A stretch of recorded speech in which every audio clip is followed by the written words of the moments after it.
Good morning everyone, I am Aarti. Maharashtra nursing academy में आपका स्वागत है। महाराष्ट्र नर्सिंग एकेडमी ने इसके पहले डीएचएस एग्ज़ाम की बहुत से स्टूडेंट की एग्ज़ाम लेके उनको हेल्प किया है। एग्ज़ाम मतलब क्लासेस लेके बहुत से स्टूडेंट को हेल्प किया है। डीएचएस एग्ज़ाम जो महाराष्ट्र का था वो लिया था और बहुत से स्टूडेंट को क्लासेस बहुत अच्छे लगे। इसके बाद हमने टेस्ट सीरीज़ भी डीएचएस के लिए प्रोवाइड किया था। जैसे ही डीएचएस ख़त्म हुआ तो डीएसएसबी का नोटिफिकेशन, डीएसएसबी जो एग्ज़ाम है जो बहुत अच्छा एग्ज़ाम माना जाता है और टफ भी एग्ज़ाम रहता है। इसमें 200 क्वेश्चंस आते हैं, नर्सिंग के 100 एंड 100 नॉन नर्सिंग के। तो इसके लिए हमने सोचा कि आपको हेल्प होनी चाहिए इस एग्ज़ाम के लिए, इसलिए हमने एक कोर्स लॉन्च किया है डीएसएसबी एग्ज़ाम के लिए। तो आज अपना डीएसएसबी के लिए का फर्स्ट क्लास है जो मैं कंडक्ट करने वाली हूँ। जो क्लास रहेगा आपका most demanding subject that is OBGY. OBGY subject के लिए मैं क्लासेस कंडक्ट करने वाली हूँ आपके। सो ज़्यादा टाइम वेस्ट ना करते हुए अपन क्लास को स्टार्ट करते हैं।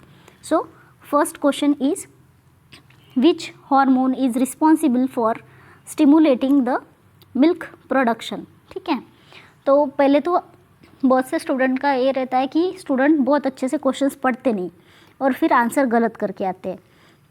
तो मेरा बोलने का आपको जो मीनिंग है वो आगे समझ जाएगा। जैसे आपको दो रहता है, जैसे कि मिल्क में जो क्वेश्चन आता है उसमें दो बातें रहती है, एक तो मिल्क प्रोडक्शन एंड एक होता है मिल्क इजेक्शन। इसलिए मैंने बोला था कि क्वेश्चन पढ़ते टाइम पे आपको देखना है आपको प्रोडक्शन पूछा है या तो इजेक्शन पूछा है। In case in question if they ask about which hormone is responsible for milk ejection, then your answer may be different, and if question ask the hormone responsible for the production of the milk, then your answer will be different. So that's why I am asking you first read the question properly. So यहाँ पे आपको production पूछा है, not ejection। तो अभी अपन question को आगे पढ़ते हैं। तो फर्स्ट आपका ऑप्शन है इस्ट्रोजन, सेकंड है प्रोजेस्टेरॉन, थर्ड है prolactin and fourth is the none of the above. तो अभी मैं आपको बताती हूँ इसका आंसर। इसका आंसर बताने के बाद अपन थोड़ा उसका जो इलाबोरेटिव रहेगा, इससे रिलेटेड जो प्रीवियस क्वेश्चंस रहेंगे या इसके आने की जो चांसेस रहेंगे क्वेश्चन के, वो इसके साथ साथ अपन देखने वाले हैं। सिर्फ एक क्वेश्चन होने के बाद उसका आंसर देखना ये हमारे एकेडमी का कभी मकसद नहीं होता है। हम हमेशा इसके आजू बाजू के जो भी क्वेश्चंस आते हैं और जो आने के चांसेस होते हैं उसके बारे में भी हम डिस्कस करते हैं। सो इसका जो आंसर रहेगा दोस्तों वो है आपका प्रोलैक्टिन। देन प्रोलैक्टिन बहुत इंपॉर्टेंट है, इसके बारे में बहुत बार क्वेश्चन पूछा गया है, तो अपन प्रोलैक्टिन के बारे में थोड़ा देखेंगे डिटेल में। So guys, prolactin hormone secrete कौन करता है? Is anyone no? अगर पता है तो बता सकते हो आप। Prolactin hormone secreted by the anterior pituitary. This is also one of the question. आपको ऐसे लगता है कि ये क्वेश्चंस आते नहीं, पर एकदम इजी क्वेश्चंस भी लास्ट जो 2019 का पेपर मैंने देखा था उसमें बहुत इजी क्वेश्चंस भी पूछे गए थे और ये ऐसे क्वेश्चन अपन इग्नोर करते हैं। So prolactin is secreted by the anterior pituitary gland. ये क्या करता है? स्टिमुलेट करता है मिल्क प्रोडक्शन को आफ्टर चाइल्ड बर्थ के बाद ये प्रोडक्शन बढ़ाता है मिल्क का। ठीक है, तो एट फर्स्ट क्या होता है, जैसे ही प्रेगनेंसी रहती है उस टाइम पे क्या रहता है, बाकी जो हार्मोन रहता है उनका जो लेवल होता है वो ज़्यादा होता है। जैसे कि इस्ट्रोजन हो गया, प्रोजेस्टेरॉन हो गया, इनका जो और अदर जो हार्मोन्स होते हैं उनका जो लेवल होता है वो ज़्यादा होता है, और वो जो बाकी हार्मोन होते हैं वो तुम्हारे प्रोलैक्टिन को सप्रेस कर देते हैं। ठीक है, पर जैसे ही मदर प्लासेंटा को डिलीवर करती है, क्या करती है? प्लासेंटा को जैसे ही मदर डिलीवर करती है प्लासेंटा आप ये पॉइंट्स लिख सकते हो क्योंकि ये बहुत इंपॉर्टेंट है और बेसिक्स भी है इसमें। जैसे ही मदर प्लासेंटा को डिलीवर करती है वैसे ही क्या होता है, जैसे मैंने आपको एस्ट्रोजन, प्रोजेस्टेरॉन और बाकी हार्मोन्स जो रहते हैं ड्यूरिंग प्रेगनेंसी, उनका जो लेवल होता है वो घट जाता है। They are suppress and the level of prolactin increase. ठीक है, आपको समझ में आया? तो प्रोलैक्टिन का लेवल बढ़ता है और प्रोलैक्टिन क्या करता है, फिर मिल्क प्रोडक्शन करता है। तो इसके बाद आपको ये भी पता चाहिए कि अगर प्रोलैक्टिन का लेवल मीडियम है, मतलब कि नॉर्मल है, देन तो ठीक है, पर कोई भी चीज़ अगर एक्सेस होती है तो उसके हार्मफुल इफ़ेक्ट्स होते हैं बॉडी पर। तो अगर प्रोलैक्टिन का लेवल बढ़ जाता है तो क्या होता है, ये अपने को देखना है, क्योंकि इस पर भी क्वेश्चन आ सकता है कि अगर प्रोलैक्टिन का लेवल बढ़ता है तो क्या क्या एबनॉर्मलिटी दिखती है। ठीक है, तो अपन देखेंगे कि प्रोलैक्टिन की लेवल बढ़ जाती है तो उसमें आपको क्या क्या एबनॉर्मलिटी दिखेगी। अगर एक्सेस प्रोलैक्टिन हो जाता है तो क्या होता है, अगर मेन में प्रोलैक्टिन का लेवल बढ़ गया तो मेन में क्या होगा, मेन में भी मिल्क प्रोडक्शन हो जाएगा। मिल्क प्रोडक्शन मेल में भी दिखेगा तुम लोग को अगर प्रोलैक्टिन लेवल बढ़ जाता है। और in case prolactin level female में भी बढ़ता है तो अगर वो फीमेल नॉन प्रेग्नेंट फीमेल रहेगी, then also milk production started in that female. ठीक है, तो मिल्क प्रोडक्शन बढ़ेगा, मेल में भी बढ़ सकता है और फीमेल में जो कि नॉन प्रेग्नेंट है। तो फर्स्ट तो साइड इफ़ेक्ट आपको समझ गया है इसका। देन नेक्स्ट है, अगर हाई लेवल ऑफ प्रोलैक्टिन हो जाता है तो और क्या प्रॉब्लम हो सकती है, और एक प्रॉब्लम हो सकती है, दैट इज़ फीमेल्स में मेंस्ट्रुअल प्रॉब्लम हो सकता है। ठीक है, पहले फीमेल्स में देख लेते क्या हो सकता है, मेंस्ट्रुअल प्रॉब्लम हो सकता है। देन इनफर्टिलिटी हो सकती है। ठीक है, ये सब आप लिख लीजिए, बहुत इंपॉर्टेंट है। इनफर्टिलिटी हो सकती है फीमेल्स में। सॉरी गाइस, गला थोड़ा ठीक नहीं है, थोड़ा सा एडजस्ट कर लीजिए। Then infertility and menstrual problem हो सकती है फीमेल में। मेल में क्या प्रॉब्लम हो सकता है, एक तो उनको लोअर सेक्सुअल ड्राइव रहेगा,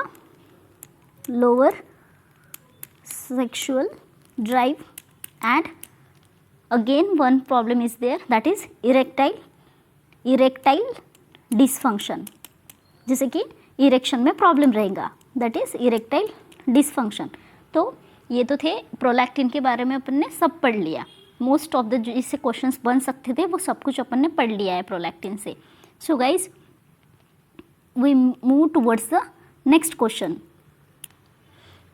before moving to the next question I have to say something. जैसे मैंने आपको बोला था प्रोडक्शन के लिए अलग हार्मोन रिस्पॉन्सिबल होता है, उसके बारे में अपन ने पढ़ लिया है, which is prolactin. But ejection के बारे में भी क्वेश्चन आया हुआ है। इजेक्शन के लिए कौन सा हार्मोन रिस्पॉन्सिबल रहता है, ये क्वेश्चन भी बहुत बार पूछा गया है, which is none other than oxytocin. What is this hormone, oxytocin. ठीक है बच्चों, तो ये भी आप लिख लीजिए, तो आपको याद रखने के लिए बहुत इजी हो जाएगा, जैसे P for production and P for prolactin. ठीक है, तो आपको कन्फ्यूजन नहीं होगा, और जो बचा हुआ हार्मोन रहेगा वो तो इजेक्शन के लिए हेल्प करेगा। ठीक है, P for production, P for prolactin, तो इससे आपको कन्फ्यूजन भी नहीं होगा, आसानी से आप याद रख सकते हो दोनों hormone. So we move towards the next question. Next question is the morula is a stage of, ये कितने सेल की स्टेज है पूछा गया है। तो ये क्वेश्चन आया हुआ है, PYQ है। प्लीज़ देखिए, अगर आप बोलोगे कि मैम इजी क्वेश्चन आते नहीं, तो देख लीजिए कितना इजी क्वेश्चन 2019 DSSB के एग्ज़ाम में आया हुआ है। ठीक है, तो मोरूला आपको पता है ये कब पढ़ते हैं अपन मोरूला को, मतलब कहाँ किस टॉपिक में पढ़ा जाता है मोरूला, फर्टिलाइजेशन, एग्जैक्टली। ठीक है, फर्टिलाइजेशन के लिए, फर्टिलाइजेशन जब होता है उसके बाद जो फर्टिलाइज एग होता है ये बहुत सारे माइटोटिक डिवीजन से गुजरता है। कैसे गुजरता है, माइटोटिक उसके डिवीजन होते हैं बहुत सारे। और उसके बाद जो स्ट्रक्चर बनते हैं उसमें से एक है मोरूला। तो मोरूला कितना सेल स्ट्रक्चर होता है, ये क्वेश्चन तुमको 2019 में पूछा गया था DSSB में। तो ये क्वेश्चन अपन देख रहे हैं। जैसे ही फर्टिलाइजेशन होता है, फर्टिलाइज एक जो बहुत सारे माइटोटिक डिवीजन से गुजरता है उस प्रोसेस को बोलते हैं क्लीवेज। याद रखिए, उस प्रोसेस को बोलते हैं क्लीवेज, ठीक है। क्लीवेज बोलते हैं। तो उसको मोरूला ही क्यों बोला जाता है, ये भी क्वेश्चन है, ठीक है। इसको अपन आगे डिस्कस करते हैं, इसके पहले थोड़ा सा देख लेते हैं। जैसे ही क्लीवेज होता है, देखिए जैसे ही फर्टिलाइजेशन होता है, एग होता है, उसके बाद उसके माइटोटिक डिवीजन होते हैं। जो डिवीजन होते हैं उसको ही बोलते हैं क्लीवेज, ठीक है, उसको ही बोलते हैं क्लीवेज, ठीक है। याद रखिए वर्ड क्लीवेज। तो क्लीवेज के बाद एक सॉलिड बॉल बनता है, सॉलिड बॉल बनता है, उसे बोलते हैं ब्लास्टोमियर, ठीक है। ब्लास्टोमियर बोलते हैं इसको, ब्लास्टोमियर। और वो ब्लास्टोमियर का जो दिखने का स्ट्रक्चर होता है वो कैसा होता है, मालबेरी लाइक, मालबेरी, ठीक है, मालबेरी। ये भी एक क्वेश्चन आया हुआ है कि जो मालबेरी लाइक स्ट्रक्चर होता है ड्यूरिंग फर्टिलाइजेशन उसको क्या बोलते हैं। The structure which is look like the mulberry which is known as, this is also one of the question, ठीक है। मैं जो भी आपको टॉपिक करवा रही हूँ इससे रिलेटेड जो बीच में मैं आपको इंफॉर्मेशन दे रही हूँ वो related to previous year questions या तो किसी ना किसी क्वेश्चंस ईयर किसी ना किसी एग्ज़ाम्स में आए हुए ही क्वेश्चन मैं करवा रही हूँ, ठीक है। तो अगर ये मालबेरी लाइक स्ट्रक्चर है उसको क्या बोला जाता है ये भी क्वेश्चन आया हुआ है, which is also known as morula. जो मोरूला नाम पड़ा है वो मालबेरी लाइक स्ट्रक्चर से ही पड़ा हुआ है, ठीक है। तो सबसे पहले होता है फर्टिलाइजेशन, सबसे पहले होता है फर्टिलाइजेशन। फर्टिलाइजेशन के बाद क्या होता है, 2 सेल स्टेज। 2 सेल स्टेज के बाद होता है 4 सेल स्टेज, ठीक है। इसके बाद 8 एंड देन 16 सेल स्टेज होता है, ठीक है। तो 2 सेल से 4 सेल्स तक जो स्टेज होती है उसके लिए अप्रॉक्सीमेटली 40 आवर्स का टाइम लग जाता है। कितने आवर्स का, 40 आवर्स का टाइम। देन 4 सेल से 16 सेल तक के जाने के लिए कितना टाइम लग जाता है, अप्रॉक्सीमेटली 3 डेज। और जो 16 सेल स्टेज होती है उसे ही मोरूला बोला जाता है। ये क्वेश्चन आया हुआ है, ठीक है। तो आपका आंसर क्या हो जाएगा दोस्तों, आपका आंसर क्या हो जाएगा, देखिए अपन क्वेश्चन की तरफ जाते हैं। आपका आंसर हो जाएगा option first, 16 cell stage is known as morula, ठीक है। और अगर आपको पूछा जाए क्वेश्चन अभी 32 सेल स्टेज को क्या बोलते हैं, 16 तो पूछ लिया है, 32 भी पता चाहिए आपको। 32 को क्या बोलते हैं, ब्लास्टूला।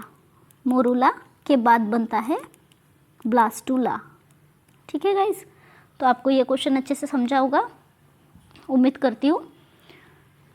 कुछ आपको अच्छा पॉइंट लग रहा है तो प्लीज़ नोट डाउन कर लीजिए, क्योंकि आज क्लास देख रहे हो पर इसके बाद विदिन 8 दिन के अंदर आप पूरा भूल जाते हो। तो आप नोट्स बना के रखिए सो दैट आप बाद में भी ये रीड कर सकते हो। ये एक डायग्राम था जो मैं शो करना भूल गई थी। देखिए ये 2 सेल स्टेज है, देन 4 सेल स्टेज है, देन 8 सेल स्टेज है एंड देन 16 सेल स्टेज है, which is known as morula, which is also look like a mulberry like structure, ठीक है। ये इंपॉर्टेंट है, ये याद रखिए। Mulberry like structure is known as morula, not blastula. M for mulberry, M for morula, ऐसे भी याद रख सकते हो आप, ठीक है। इसका जो आउटर कवरिंग है इसको क्या बोलते हैं, जोना पेलुसिडा, जोना पेलुसिडा। सो इसके बाद का क्वेश्चन अपन देखते हैं। वल्वा कंसिस्ट ऑफ, ठीक है। ये एकदम बेसिक क्वेश्चन है पर ये याद नहीं रहते। सबसे मेन खास बात ये है कि अपन एकदम हार्ड क्वेश्चन लर्न कर लेते हैं पर जो एकदम स्ट्रक्चर वाले एनाटॉमी वाले क्वेश्चंस रहते हैं वो अपने को याद नहीं रहते। इसलिए मैंने ये क्वेश्चन चूज़ किया क्योंकि ये बहुत इंपॉर्टेंट है, ये क्वेश्चन बेसिक एंड इम्पॉर्टेंट। सो मुझे बताइए सबसे पहले तो वल्वा इज़ एक्सटर्नल जेनाइटलिया और इंटरनल जेनाइटलिया। आपको पता चाहिए इंटरनल जेनाइटेलिया क्या होता है और एक्सटर्नल जेनाइटेलिया क्या होता है, ठीक है। तो सबसे पहले अपन देखेंगे इंटरनल जेनाइटेलिया क्या होता है। तो गाइस इंटरनल जेनाइटेलिया मतलब उसको ही अपन वल्वा बोलते हैं, ठीक है। यहाँ पे आपको सीधा सीधा वल्वा पूछ लिया है, इंटरनल जेनाइटेलिया नहीं बोला है, तो ठीक है। सॉरी, इंटरनल नहीं, external genitalia, sorry guys, my mistake, my bad. External genitalia is known as vulva. External मतलब जो बाहर से दिखाई दे रहा है, दैट इज़ वल्वा, ठीक है। तो आपको पूछा है कि वल्वा कंसिस्ट ऑफ व्हाट, इसमें क्या क्या आता है, तो आपको ये सब पता चाहिए। सातों स्ट्रक्चर जो रहेंगे आपको लर्न चाहिए। लेबिया माइजोरा, लेबिया माइजोरा के बाद क्या आएगा, माइनोरा, ठीक है, माइनोरा रहेगा। देन क्या रहेगा, क्लाइटोरिस रहेगा, ठीक है। देन रहेगा मॉन्स प्यूबिस, मॉन्स प्यूबिस रहेगा। ये चारों स्ट्रक्चर किस ऑप्शन में दिए हैं, ऑप्शन डी में। आंसर तो मिल गया है पर अपने को इसके आगे का भी डीप देखना है। तो इसके बाद क्या आएगा, आपका स्ट्रक्चर आएगा perineum, perineum. Next urethral opening, urethral opening. Then vaginal opening, ठीक है, यूरेथ्रा एंड वजाइना दोनों याद रख लीजिए। वजाइनल ओपनिंग, यूरेथ्रल ओपनिंग, ये सब किसका पार्ट है, वल्वा का पार्ट है। तो ये सातों स्ट्रक्चर आपको याद होने चाहिए। Labia majora, labia minora, clitoris, mons pubis, perineum, urethral opening, vaginal opening, ठीक है गाइस। ये तो था एक्सटर्नल जेनाइटेलिया, ठीक है, यानी कि वल्वा कंसिस्ट ऑफ। तो आपको आपका आंसर मिल गया है। आंसर क्या रहेगा दोस्तों, अपना आंसर रहेगा ऑप्शन 4, लेबिया मेजोरा, ठीक है। सो नेक्स्ट इंटरनल जेनाइटेलिया भी पूछ सकते हैं, ठीक है। एक्सटर्नली पूछेंगे ऐसा कोई ज़रूरी नहीं है। इंटरनल जेनाइटेलिया में क्या क्या रहता है ये पूछ सकते हैं आपको, एक्सेप्ट पूछ सकते हैं, ऐसे क्वेश्चन आते हैं हमेशा। इंटरनल जेनाइटेलिया में फर्स्ट इसमें 5 स्ट्रक्चर आएंगे आपके। First is vagina, second is cervix, third is uterus, fourth is सबसे इम्पॉर्टेंट फैलोपियन ट्यूब, जहाँ पे फर्टिलाइजेशन होता है, उसका भी एक पार्ट रहता है, वो कमेंट करिए आप कौन सा पार्ट रहता है। देन ओवरीज, ये सारे पार्ट किस में आएंगे आपके, इंटरनल जेनाइटेलिया, ठीक है। एक्सटर्नल जेनाइटेलिया समझ गया, इंटरनल जेनाइटेलिया समझ गया, ये मेन है, इस पे क्वेश्चंस पूछे जाते हैं हमेशा। So we move towards the next question. So which part of the sperm help in its entry into the cytoplasm of ovum। Basically question ये पूछ रहा है कि स्पर्म को कौन सा एक पार्ट है जो हेल्प करता है ओवम से मिलने के लिए, एक सिंपल लैंग्वेज में बोला जाए तो, ठीक है। अगर स्पर्म ओवम से मिल रहा है तो ऐसा कौन सा पार्ट है स्पर्म का जो हेल्प करता है एंट्री के लिए। सो first is a nucleus, second is neck, third is plasma membrane and fourth is the acrosome, ठीक है। तो अपन स्पर्म के बारे में थोड़ा सा पढ़ लेते हैं।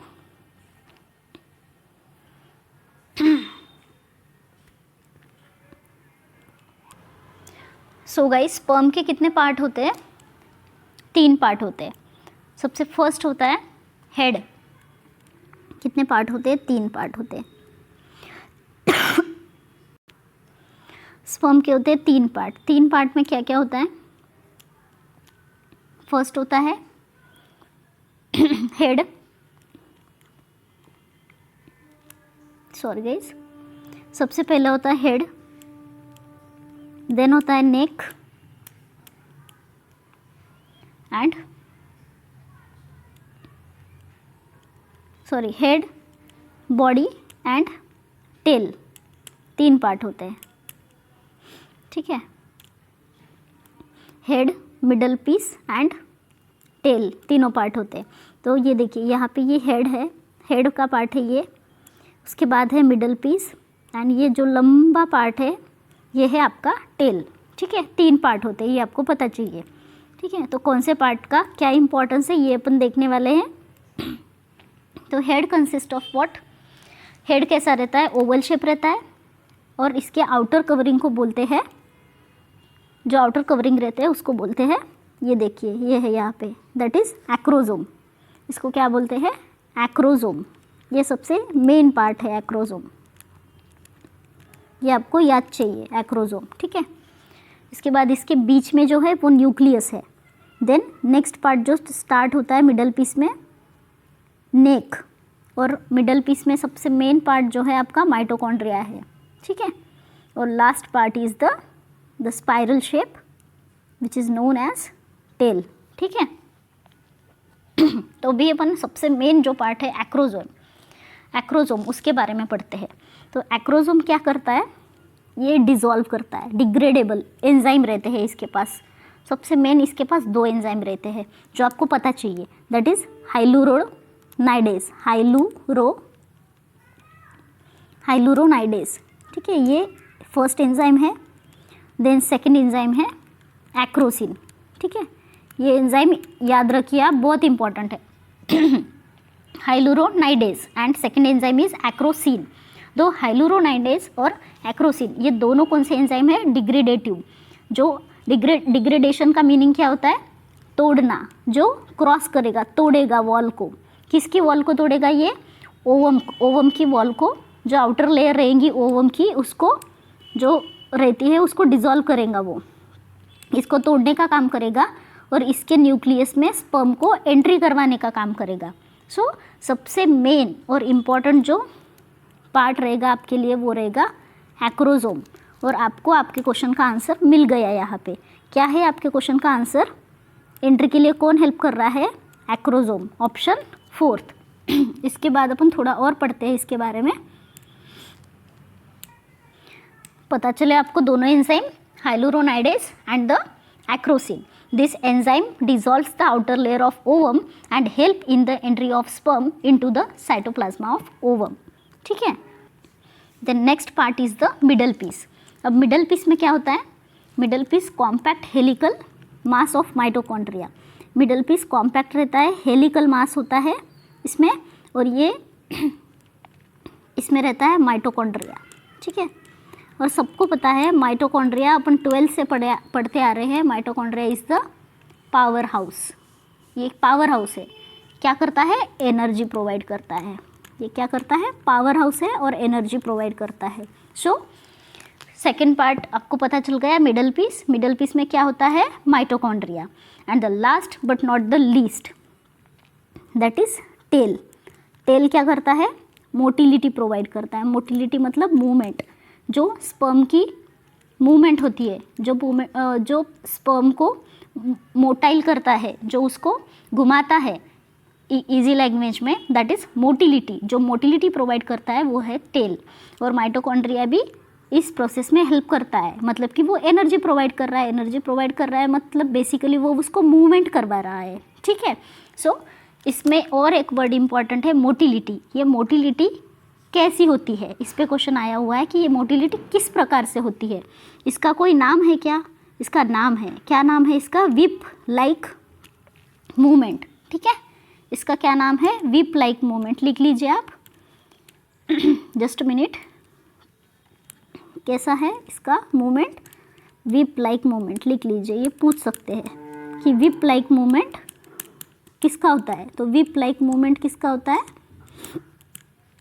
स्पर्म का विप लाइक मूवमेंट। सो आपको इस क्वेश्चन के बारे में सब डिटेल में समझ गया होगा। इसके बाद अपन नेक्स्ट क्वेश्चन देखते हैं। Next question is the correct sequence of development of puberty in girls is. Basically आपको प्यूबर्टी के सीक्वेंस पूछे हैं। तो प्यूबर्टी में मेनार्क, प्यूबार्क, थेलार्क ये सीक्वेंस है, पर इसमें आपको पूछा है कि पहले कौन सा आता है, नेक्स्ट कौन सा स्टेज है, और देन उसके बाद का कौन सा स्टेज है। तो ये वर्ड्स तो आपके लिए नए हो सकते हैं, इसमें बहुत से फ्रेशर्स भी होंगे जो क्लासेस देख रहे होंगे, तो आपको इसका सबका मीनिंग पता चाहिए, क्योंकि कभी कभी मीनिंग भी पूछ लिया करते हैं कि व्हाट इज़ थेलार्क, ठीक है। सो आपको पता चाहिए। तो अपन एक एक देखते हैं इसके बारे में। तो थेलार्क क्या होता है? थेलार्क, द मीनिंग ऑफ थेलार्क, देखिए थेलार्क का मीनिंग क्या है?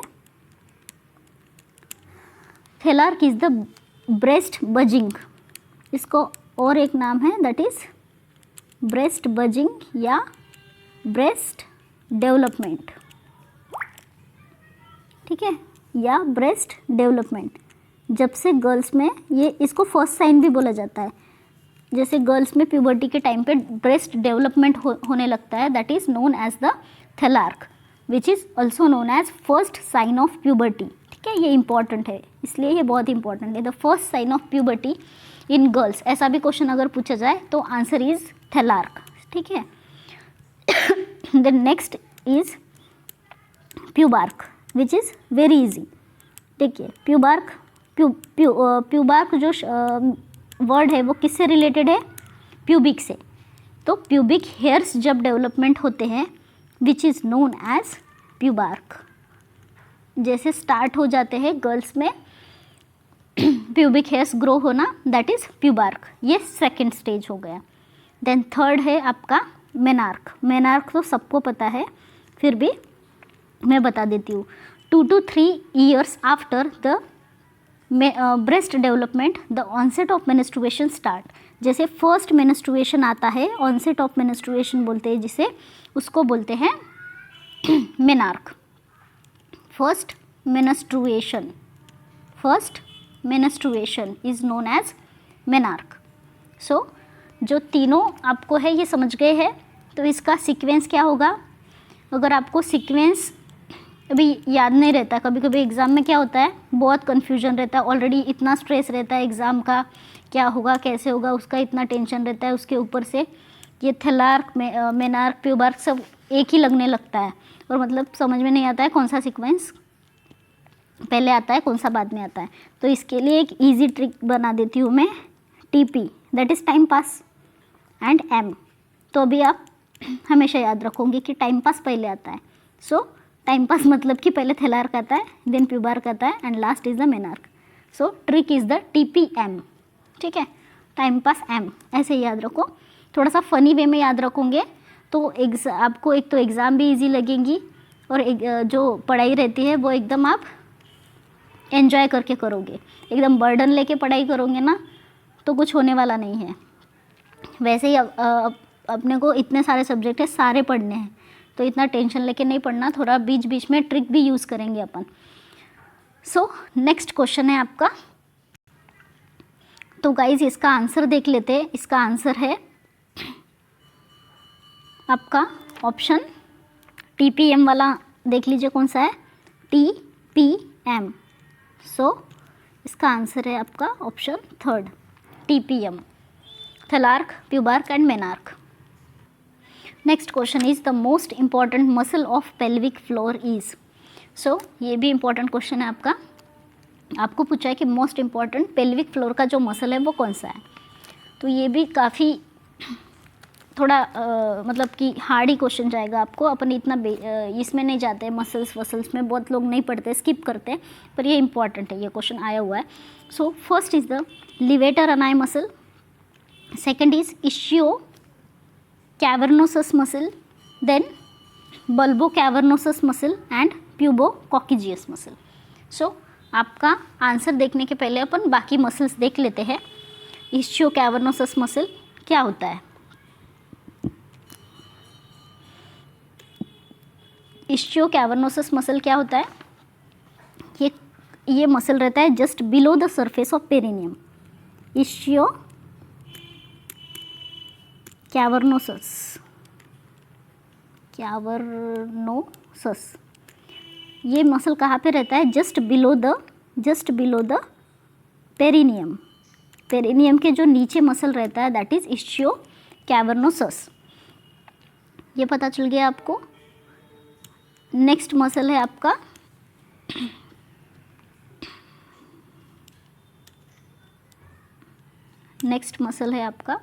दैट इज बल्बो कैवर्नोसस, ठीक है। बल्बो नाम हार्ड है थोड़ा, कैवर्नोसस, बल्बो कैवर्नोसस कहाँ रहेगा? ये भी मसल ऑफ पेरिनियम है बिटवीन एनस एंड जेनाइटेलिया, इनके बिटवीन जो है वो जेनाइटल्स के बीच में जो है वो, दैट इज बल्बो कैवर्नोसस, ठीक है। एंड प्यूबोकॉकिजियस, ये आगे देखते हैं। एक डायग्राम दिखाती हूँ देखिए ये जो डायग्राम है इसमें आपको जूम किया है थोड़ा सा, इसमें आपको 3 मसल दिख रहे हैं। कौन से है? प्यूबोरेक्टालिस, प्यूबोकॉकिजियस, जो आपका ऑप्शन 4 है वो प्यूबोकॉकिजियस, एंड लास्ट इलियोकॉकिजियस, ठीक है। तो ये तीनों मसल मिलके जो एक मसल बनता है that is none other than levator ani muscle, okay. कौन सा है? Levator ani muscle. सो इसमें 3 मसल आ रहे हैं, तो यही आपका आंसर हो गया। ये है आपका स्ट्रॉन्गेस्ट मसल, ठीक है। स्ट्रॉन्गेस्ट मतलब कि पेल्विक फ्लोर को जो सपोर्ट करता है, जो उसके लिए स्ट्रॉन्गेस्ट रहेगा वो रहेगा लिवेटर अनाई मसल। ये क्या सपोर्ट करता है? ये पेल्विस को, ये क्या करता है? पेल्विस को सपोर्ट करता है, ठीक है। पेल्विस को सपोर्ट करता है और इसके 3 इम्पॉर्टेंट फंक्शन है, ठीक है। इसके जो 3 इम्पॉर्टेंट फंक्शन है वो क्या क्या है? यूरिनरी वॉइडिंग, यूरिनरी वॉइडिंग में ये हेल्प करता है, ठीक है। आपको अगर पूछा जाए कि important functions of levator ani muscle, urinary voiding में मदद करता है, हेल्प करता है, डेफिकेशन में मदद करता है, एंड लास्ट सेक्सुअल फंक्शन में मदद करता है, ठीक है। सेक्सुअल फंक्शन में मदद करता है। तो ये तीनों लिवेटर अनाई मसल के इम्पॉर्टेंट फंक्शंस है। तो आपको लिवेटर अनी मसल्स के भी बारे में पता चल गया। उसके जो 3 मसल्स है, लिवेटर अनी मसल जो है वो कंसिस्ट कितने मसल करता है? 3, दैट इज प्यूबोरेक्टालिस, प्यूबोकॉकिजियस एंड इलियोकॉकिजियस। तो तीनों मसल के बारे में पता चल गया, आपको डायग्राम दिख गई इसकी, एंड उसके साथ साथ आपको इश्यो कैवर्नोसस भी पता चल गया, जस्ट बिलो द पेरिनियम जो होता है, जो मेल एंड फीमेल में दोनों में प्रेजेंट होता है, एंड बल्बो कैवर्नोसस भी पता चल गया, ठीक है। वो किसके बिटवीन रहता है? एनस एंड जेनाइटल्स के बीच में। सो आई होप आपको ये क्वेश्चन बहुत अच्छे से समझा होगा, आप कभी भूलोगे नहीं। जो हार्ड क्वेश्चन लग रहा था वो भी मैंने बहुत ईजी वे से आपको समझाया है, so that you can't forget after the class. So next question is the milk secreted 2 weeks after delivery of the baby is known as, ठीक है। आप सबको पता है कि मिल्क पे क्वेश्चन आता ही आता है, ठीक है, बहुत एग्जाम्स में आता है। अगर इसमें ना आए तो कौन से एग्जाम में आपको मिल्क पे क्वेश्चन मिलेगा। कोलेस्ट्रम तो सबको पता ही है कि इस पे क्वेश्चन आना ही आना रहता है। सो इसका आंसर क्या है? सबसे पहले तो आप बताइए कोलेस्ट्रम क्या होता है। कोलेस्ट्रम जो रहता है इसे फर्स्ट मिल्क भी बोलते हैं, ठीक है। सबसे पहले जो मिल्क सीक्रेट होता है which is colostrum, first milk भी बोला जाता है, just after giving birth to a baby जो मिल्क सीक्रेट होता है उसे। देन ये कैसा होता है? कोलेस्ट्रम कोलेस्ट्रम होता है आपका थिक, येलो एंड कैसा होता है? स्टिकी। इसलिए जो पुराने लोग थे उनको क्या लगता था ये स्टिकी है, येलो मतलब कि येलो को ख़राब माना जाता था, तो इसको क्या कर देते थे वो इसको फीड नहीं कराने देते थे। और इसकी वजह से क्या होता है कि जो बेबी को रहते थे वो एंटीबॉडीज़ नहीं मिल पाते थे। जो इम्पोर्टेंट एंटीबॉडीज़ रहते हैं इस मिल्क में, कोलेस्ट्रम में, वो नहीं मिल पाते थे, जिसकी वजह से बेबी ससेप्टिबल टू इन्फेक्शन हो जाता था, ठीक है। तो सबसे जो गलती की जाती है कोलेस्ट्रम को फेंकने की, वो आपको नहीं करने देनी है। जैसे कि आप गवर्नमेंट सेक्टर में जाके काम करोगे, आपको बहुत ज़्यादा वहाँ पे ऐसे इलिटरेट पीपल मिलेंगे जिनको आपको हेल्प करना है, गाइड करना है कि उनको कोलेस्ट्रम बेबी को फीड करवाना है करके। क्यों? क्योंकि इसमें से बहुत सारी एंटीबॉडीज़ जो रहती है, न्यूट्रिएंट्स जो रहते हैं वो बेबी को मिलते हैं, ठीक है। तो कोलेस्ट्रम में क्या रहता है? हाई प्रोटीन रहता है। ये सब आपको इम्पॉर्टेंट है एग्ज़ाम के पॉइंट ऑफ व्यू से। इसमें क्या रहता है? हाई प्रोटीन रहता है, देन विटामिन ए भी होता है, देन सोडियम होता है, देन क्लोराइड होता है, ठीक है। ये सब होता है इसमें। और इसमें अगर लो कॉन्सेंट्रेशन पूछा जाए आपको, तो इसमें लो कॉन्सेंट्रेशन किसका होता है? पोटेशियम। सबसे मेन तो फैट इसमें कम होता है as compare to breast milk, other milk से। फैट, पोटेशियम एंड कार्बोहाइड्रेट, ये as compare to breast milk ये कम होता है, ठीक है। कार्बोहाइड्रेट ये सब कम होता है, हाई कॉन्सेंट्रेशन में प्रोटीन होता है, विटामिन्स होता है, क्लोराइड होता है, सोडियम होता है, ठीक है। तो आपको समझ में आया कोलेस्ट्रॉल के बारे में। अभी अपन इसके बाद वाला देखेंगे। इसके बाद में क्या है, इसके बाद में है आपका फोर मिल्क, ठीक है। फोर मिल्क, फोर मिल्क क्या होता है? Four milk is the milk that baby drinks at beginning of the feeding. जैसे अभी बेबी को फीडिंग करवा रहे हैं, जो फीडिंग के स्टार्टिंग में जो आएगा, बिगिनिंग में जो मिल्क आएगा, जो वाटरी रहेगा, which is known as fore milk, ठीक है। और ये इसके बाद कौन सा मिल्क आएगा? जैसे स्टार्टिंग में फोर मिल्क आ गया, जैसे बेबी 5 मिनट फीडिंग हो रहा है, 5 मिनट के जो स्टार्टिंग के मिनट्स रहेंगे उसमें जो आएगा वो फोर मिल्क रहेगा। और सकिंग के एंडिंग में जो आएगा that is hind milk, which is known as hind milk या तो हाइंड मिल्क, ठीक है। फोर मिल्क जो रहता है वो वाटरी रहता है और इसमें फुल ऑफ न्यूट्रिएंट्स रहते हैं फोर मिल्क में भी, ठीक है। और इसके बाद अगर पूछा जाए after four milk which milk is after four milk which milk follows, ऐसे पूछा जाए तो कौन सा मिल्क रहेगा? आपका हाइंड मिल्क, ठीक है। तो हाइंड मिल्क कैसा रहता है? इसमें थोड़ा ज़्यादा फैट रहता है हाइंड मिल्क में as compare to fore milk, और बाकी जो मिल्क रहेगा उसके कंपैरिजन में हाइंड मिल्क में फ़ैट ज़्यादा रहेगा, ठीक है। और इसमें और ज़्यादा क्या रहेगा? कैलोरी ज़्यादा रहेंगी, क्योंकि आपको पता है कैलोरी किस में ज़्यादा रहती है? कार्बोहाइड्रेट, प्रोटीन, इससे भी ज़्यादा किस में रहती है? फैट्स में। इसलिए इसमें कैलोरी भी ज़्यादा होती है क्योंकि फैट भी ज़्यादा है। ये तो ईजी है, ठीक है। और ये कब हाइंड मिल्क कब प्रोड्यूस होता है? सकिंग के, जैसे बेबी सक कर रहा है मिल्क, सकिंग के एंड में जो मिल्क प्रोड्यूस होता है that is hind milk. Starting में पूछा जाए आपको क्वेश्चन ऐसे पूछ सकते हैं कि starting of the sucking which milk is produce, which milk which is four milk, and ending of the sucking which milk produce that is hind milk, okay. Hind milk क्या करता है? बेबी को fat rich देता है और calories देता है, और उसके साथ साथ बेबी को सटाइटी देता है। सटाइटी मतलब कि उसको सेटिस्फाई करता है, ठीक है।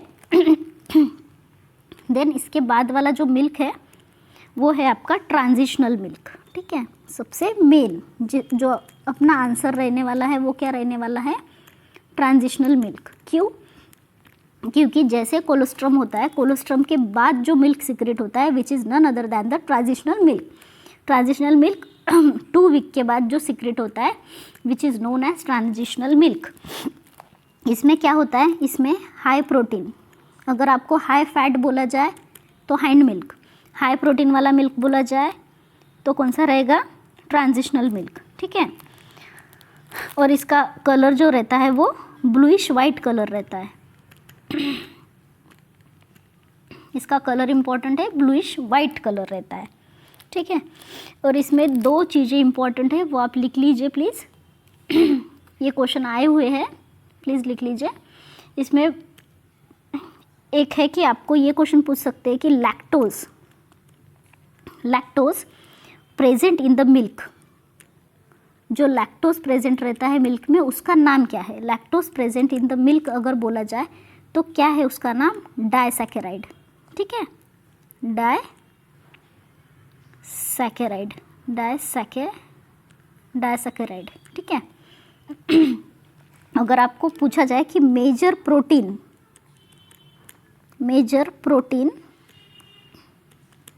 प्रेजेंट इन ब्रेस्ट मिल्क और ह्यूमन मिल्क, तो इसका आंसर क्या रहेगा आपका? कैसीन, ठीक है। ये भी एक इम्पॉर्टेंट है, कैसीन। ये भी प्रीवियस ईयर क्वेश्चंस है बाकी एग्जाम्स के, ठीक है। इसके बाद अपन देखते हैं नेक्स्ट क्वेश्चन। देखिए बहुत से एग्ज़ाम होते हैं जिसमें आपको स्कोप के बारे में पूछा जाता है या तो इमेजेस के बारे में पूछा जाता है, तो मैंने एक इमेज बेस्ड क्वेश्चन भी डाला है इसमें, ठीक है। तो क्वेश्चन है visual examination of vagina and cervix with an optical magnifying instrument is term as. आपको ये पूछा है कि वजाना और सर्विक्स का जो अपन विजुअलाइजेशन करते हैं वो किस इंस्ट्रूमेंट से करते हैं। So first is a hysteroscope, colposcope, salpingoscope and proctoscope. So सबसे पहले अपन देखते हैं ये सारे स्कोप क्या क्या होते हैं। ठीक है, विजुअल एग्जामिनेशन परफॉर्म क्यों करते हैं अपन वजाइना का? एक तो सिस्ट चेक करने के लिए, ठीक है, सिस्ट है क्या वजाइनल जो अपने इंटरनल ऑर्गन्स है, या तो फिर ट्यूमर है क्या देखने के लिए उसका विजुअलाइजेशन करना ज़रूरी रहता है। ठीक है, ट्यूमर है, सिस्ट है, या फिर प्रेगनेंसी के टाइम पे भी कभी कभी विजुअल एग्जामिनेशन करना ज़रूरी रहता है। ठीक है, तो कॉल्पोस्कोपी क्यों यूज़ होता है? एक तो वजाइना को विजुअलाइज करने के लिए, और क्या डिटेक्ट करने के लिए? HPV। क्या होता है HPV? Human papilloma virus, which is also responsible for the CA cervix. ठीक है, positive organism of CA cervix पूछा जाए तो क्या है? HPV, human papilloma virus. ठीक है, कॉल्पोस्कोपी क्यों करते हैं? कॉल्पोस्कोपी करते हैं, ये डायग्नोस्टिक टेस्ट होती है। किसके लिए पर टेस्ट करते हैं? वजाइना एंड सर्विक्स को विजुअलाइज करने के लिए।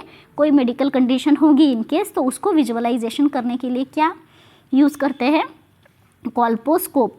और वो जो प्रोसीजर होती है उसको बोलते हैं कॉल्पोस्कोपी। तो समझ में आया आपको? इसका आंसर क्या रहेगा अपना? वजाइना और सर्विक्स को जो विजुअलाइजेशन करने के लिए अपन ऑप्टिकल मैग्नीफाइंग इंस्ट्रूमेंट यूज़ करते हैं विच इज़ कॉल्पोस्कोप। ठीक है, कॉल्पोस्कोप रहता है। तो इसकी फ़ोटो दिखाती हूँ मैं आपको। स्कोप, ये कॉल्पोस्कोप है। तो आपको एग्ज़ाम में मतलब कि इमेज बेस्ड क्वेश्चन भी आते हैं, तो इसलिए मैंने आपको ये इमेज दिखा दी। कॉल्पोस्कोप है, तो ये वजाइना सर्विक्स को विजुअलाइज करने के लिए यूज़ करते हैं। ठीक है, सो इसके बाद वाला जो है वो है हिस्टोस्कोप। हिस्टोस्कोप दिखाते हैं आपको। हिस्टोस्कोप, दिस इज़ हिस्टोस्कोप। ठीक है, हिस्टोस्कोप क्यों यूज़ होता है? तो हिस्टो जो वर्ड है वो किससे रिलेटेड है? हिस्टो मतलब कि आपका यूटेरस। ठीक है, ये यूटेरस से रिलेटेड वर्ड है, that is hysteroscopy, to examine the inner side of uterus. इसका जो ये है यूज़ है वो है to visualize the inner side of uterus. Uterus को इनर साइड से विजुअलाइज करने के लिए हिस्टोस्कोप का यूज़ होता है। देन नेक्स्ट है आपका प्रोक्टोस्कोप। प्रोक्टो किससे रिलेटेड रहता है? हमेशा याद रखना, ये रेक्टल और एनल, जो भी रेक्टल और एनल प्रॉब्लम रहते हैं उसको विजुअलाइज करने के लिए जो यूज़ होता है दैट इज़ प्रोक्टोस्कोप। इसको याद में रखिए आप अच्छे से। देन नेक्स्ट इंस्ट्रूमेंट है आपका साल्पिंजोस्कोपी। ये कौन सा ये मतलब इसका काम क्या है? ये यूज़ होता है to visualize the tubal mucosa, that is मतलब कि फेलोपियन ट्यूब से रिलेटेड। फेलोपियन ट्यूब को या तो ट्यूबल म्यूकोजा को देखने के लिए यूज़ होता है साल्पिंजोस्कोप। ठीक है, साल्फिन जो वर्ड होता है वो हमेशा फेलोपियन ट्यूब से रिलेटेड है, याद रखिए। जैसे कि साल्पिंजाइटिस, जाइटिस, आइटिस का मीनिंग क्या होता है? इन्फ्लामेशन। मतलब साल्फिन मतलब कि फेलोपियन ट्यूब, आइटिस मतलब कि इन्फ्लामेशन, तो इन्फ्लामेशन ऑफ फेलोपियन ट्यूब मतलब कि साल्फिंजाइटिस। वैसे ही साल्फिंगोस्कोपी मतलब कि visualization of the fallopian tube और द ट्यूबल म्यूकोजा। ठीक है, तो ये आपका क्वेश्चन हो गया है। तो आपको इसका आंसर पता चल गया। इसका आंसर था अपना कॉल्पोस्कोप। कॉल्पोस्कोप से क्या विजुअलाइज करते हैं? Vagina and cervix. Then next question is the earlier biochemical marker of pregnancy is. ये आपका DSSB 2019 का क्वेश्चन है। तो ये बहुत ही इजी क्वेश्चन था कि सबको पता है जो सबसे पहले जो हार्मोन या तो मार्कर सिक्रीट होता है which is nothing but the HCG, that is human chorionic gonadotropin. और इसीलिए जो टेस्ट भी करते हैं वो जो फर्स्ट टेस्ट करते हैं वो कन्फर्मेटरी टेस्ट जो रहता है वो इसी मार्कर से जुड़ी हुई रहती है। ठीक है, तो HCG हार्मोन प्रेगनेंसी के ड्यूरिंग प्रोड्यूस होता है। ठीक है, प्रेगनेंसी के ड्यूरिंग प्रोड्यूस होता है, ये अर्ली है। इसके बाद बाकी हार्मोन भी प्रोड्यूस होते हैं, बट अगर आपको अर्लियर बोला जाए, सबसे पहला बोला जाए, that is nothing but the HCG। ठीक है, ये मैटरनल ब्लड में और किस में पाया जाता है, यूरिन में। इसलिए जो कन्फर्मेटरी टेस्ट जो रहते हैं वो यूरिन वाला जो टेस्ट रहता है वो किया जाता है। उसमें ये जो हार्मोन रहता है HCG वो डिटेक्ट होता है। अगर ये डिटेक्ट होता है यूरिन में तो बोला जाता है कि प्रेगनेंसी इज़ पॉजिटिव। ठीक है। तो ये बहुत इजी था, इसके बारे में और ज़्यादा बताने की ज़रूरत नहीं है। सो अपन इसके बाद का क्वेश्चन देखते हैं। सो गाइज ये लास्ट क्वेश्चन है आज का अपना। तो इस जो क्वेश्चन था वो टाइप नहीं हुआ था, इसलिए मैंने हाथों से लिख लिया है। The opening of Bartholin's duct situated in the, इसमें पूछा गया है कि जो बार्थोलिन डक्ट का ओपनिंग रहता है वो किस में सिचुएट होता है, जैसे कि वजाइना में होता है, वेस्टिब्यूल में होता है, यूरेथ्रा में होता है, या इनमें से कोई नहीं। तो इसमें मोस्ट ऑफ द लोग गेसिंग जो करेंगे वो वजाइना टिक करके आएंगे, क्योंकि उनको लगेगा कि ये तो वजाइना से रिलेटेड है, बट आंसर आपका अलग रहेगा। तो इसको मैं आपको एक डायग्राम से समझाती हूँ। देखिए,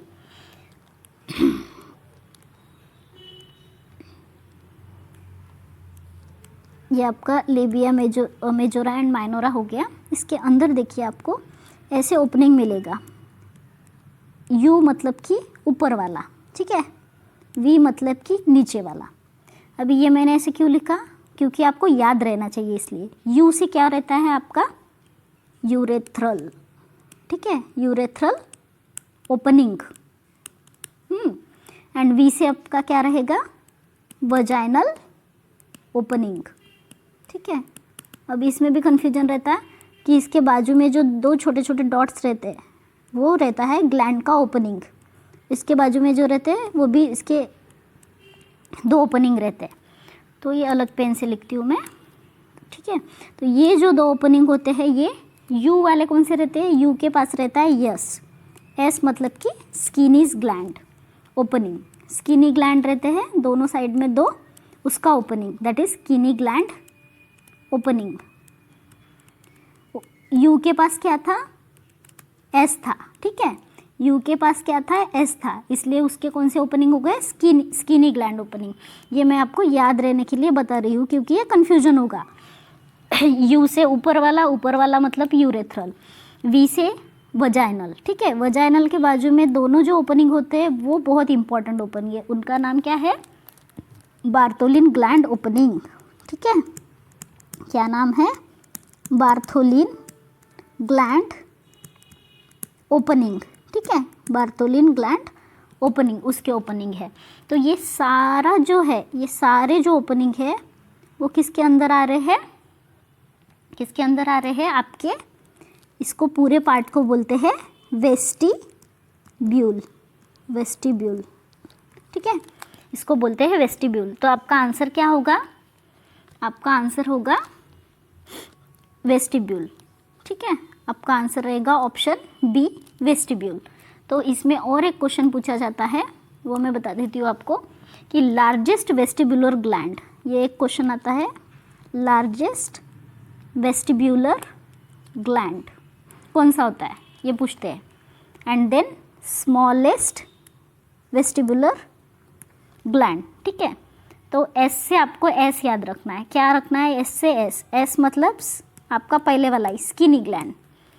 एंड लार्जेस्ट बार्थोलिन ग्लैंड बचा हुआ कौन सा रहेगा, बार्थोलिन। लार्जेस्ट वेस्टिबुलर ग्लैंड पूछा गया तो बार्थोलिन ग्लैंड है, ठीक है। तो अभी आप ये भूल नहीं सकोगे क्योंकि मैंने आपको एक ट्रिक से भी याद करवा दिया। ऊपर वाला ओपनिंग मतलब यूरेथ्रल, उसके नीचे वाला ओपनिंग वजाइनल, यू के बाजू में क्या है, यस है, एस मतलब क्या होता है, स्किनी, ठीक है, एस फॉर स्किनी, ठीक है। फिर से एक बार रिपीटेशन करते हैं, आपको ये क्वेश्चन यही लर्न हो जाएगा। और इसके आजू बाजू के जो भी टॉपिक्स है वो, ऊपर वाली ओपनिंग यूरेथ्रल, उसके नीचे वाला ओपनिंग वजाइनल, यू के पास दो opening which is called as S, S वाला कौन सा, स्किनी, स्किनी मतलब कि स्मॉलेस्ट वेस्टिबुलर ग्लैंड, ठीक है, एस से स्किनी, एस से स्मॉलेस्ट, ठीक है, याद हो गए तीनों पॉइंट। देन वी के बाजू में कौन से दो ओपनिंग, सबसे मेन वाले जिसको सबसे बड़ा बोला जाता है, largest that is Bartholin gland opening, ठीक है। तो अभी भूल के दिखाओ, ठीक है, अभी अच्छे से याद रहेगा। ठीक है। और ये चारों ओपनिंग किस में खुलते हैं, सॉरी गाइस, ये चारों ओपनिंग किस में खुलते हैं, आपके वेस्टिब्यूल में, ठीक है। तो इसके बाद का आपका रहेगा नेक्स्ट क्लास। ये हो गए आपके आज आपका ओबीजी का फर्स्ट क्लास था। आपको कैसा लगा ये आपको कमेंट करके बताना है। और आपको क्लासेस अच्छे लगे हो तो प्लीज़ आप बताइए, और आपको कौन सा टॉपिक चाहिए वो भी बताइए, ठीक है। Thank you guys for watching.